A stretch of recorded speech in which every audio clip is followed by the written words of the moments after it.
बानी पीटीआई की अस्पताल मुंतकली के अदालती हुक्म पर पहला हुकूमती रद्द-ए-अमल। तहरीक इंसाफ को आज यकीन हो गया कि अदालतें काम मेरिट पर कर रही हैं। तारिक फजल चौधरी ने कहा कि बानी पीटीआई के हवाले से आज सुप्रीम कोर्ट ने फैसला दिया। वफाकी वजीर पार्लिमानी उमूर तारिक फजल चौधरी ने कहा कि बानी पीटीआई से मुतालिक तमाम फैसले अदालतों ने ही करने हैं। वफाकी वजीर पार्लिमानी उमूर तारिक फजल चौधरी की जानिब से ये कहा गया कि बानी पीटीआई से मुतालिक तमाम फैसले अदालतों ने ही करने हैं। इसी हवाले से तफसीलात जान लेते हैं डॉन न्यूज़ के नुमाइंदे उमैद अली से। उमैद, बताइए तारिक फजल चौधरी की जानिब से मजीद क्या कहा गया?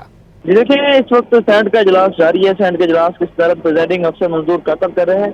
तो उसमें जो है आज जैसे सुप्रीम कोर्ट ने फैसला दिया तो उस फैसले के ऊपर जो पीटीआई के सेनेटर थे उन्होंने बातचीत की। तो उसके जवाब में कि वजीर पार्लिमानी उमूर तारिक फजल चौधरी उन्होंने अवाम में इज़हार ख्याल करते हुए कहा कि पाकिस्तान तहरीक इंसाफ आज इस बात पर यकीन कर रही है कि तमाम तर जो काम है, जो अदालतों के फैसले हैं, वो मेरिट पर अदालतें ही करती हैं।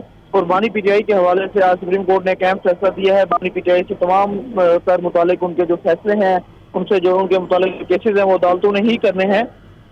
और पीटीआई को जो है वो अदालतों पर यकीन रखना चाहिए। तमाम तर जो सियासी लीडरशिप है, चाहे वो PMLN के दौर के केसेस है या पीटीआई के दौर के जो लीडरशिप के केसेज हैं, वो अदालतों ने ही करने होते। अदालत ही वाहिद एक चैनल मीडियम है जिसके जरिए तमाम तर जो है वो केसेज के फैसले होते हैं। अदालत ही वो रास्ता है जहाँ से ये चैनल बन सकता है। जिस पर तारिक फजल चौधरी ने कहा कि अदालतों के खिलाफ अब तक जितनी भी पीटीआई लीडरशिप ने बातें की हैं, हम उनकी पास मजम्मत करते हैं। और आज जो है वो बानी पीटीआई को शिफा इंटरनेशनल अस्पताल के हवाले से जो है वो फैसला आया सुप्रीम कोर्ट के उन्हें अस्पताल मुंतकिल किया जाए। इस पर जो है वो तारिक फजल चौधरी ने सेनेट के इजलास में भी जो है इसकी तस्दीक की है और बाकायदा इस पे ब्रीफिंग दी है। जी उमैद, ये भी बताएगा सेनेटर आजम सवाती की जानिब से भी हुकूमत का शुक्रिया अदा किया गया? जी देखिए, जैसे ही ये सुप्रीम कोर्ट का फैसला आया तो पीटीआई सेनेटर्स ने पॉइंट ऑफ ऑर्डर नुक्ता एतराज सेनेट इजलास की कार्रवाई के दौरान जो है वो प्रेसिडिंग अफसर को रिक्वेस्ट की कि हमें बोलने दिया जाए इस मामले पे।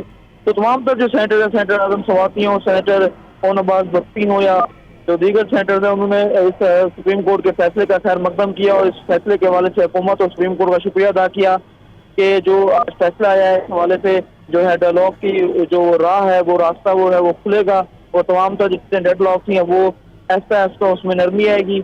और इस हवाले से पीटीआई सेनेटर ने जो है वो सुप्रीम कोर्ट और हुकूमत के फैसले का खैर मकदम करते हुए उनका शुक्रिया अदा किया है। जी बहुत शुक्रिया उमैद अली इन तफसीलात के लिए।